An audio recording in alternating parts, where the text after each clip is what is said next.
The Lord is risen. Alleluia, alleluia. Everybody, the Lord is risen. Alleluia, alleluia.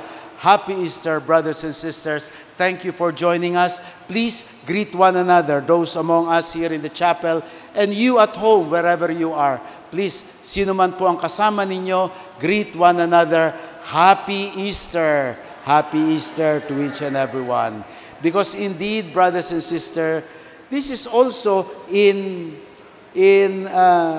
Tagalog, we also call it Pasko. May Pasko ng pagsilang at merong Pasko ng muling pagkabuhay.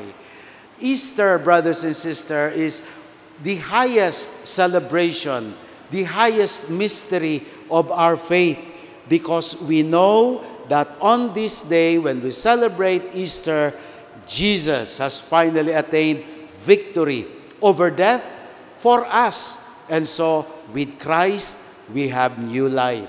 Alleluia, alleluia. Brothers and sisters, one lesson for this Easter Vigil, and let me make it just short but very important, is one of hope. This year is the Jubilee year, and we have as a team, Pilgrims of Hope.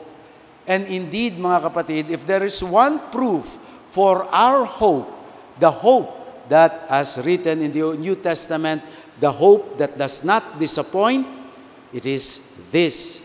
Because there's nothing more hopeless than a dead person. If a person is 6 feet down under, then there's nothing. There's no more life. But because Jesus have shown that He is victorious over death, kung ang patay nga muling nabubuhay, yung pakayang mga ibang bagay sa atin, marami kasing bagay in our life, brothers and sisters, that can make us despair. No? Andyan yung naiiwanan tayo ng mga kamag-anak o mahal sa buhay na sumasakabilang buhay. Yung iba, lumalayo. Yan nandyan yung nawawalan ng trabaho, nalulugi sa negosyo, bumabagsak sa klase, halimbawa. So many reason for us to lose hope. Yun ay mga pang-personal. In a global scale, naku, ang dami pa rin nangyayari. May gyera sa Europa, may mga new policies against migrants and immigrants sa US, may mga malalaking lindol kagaya nitong mga nagdaan.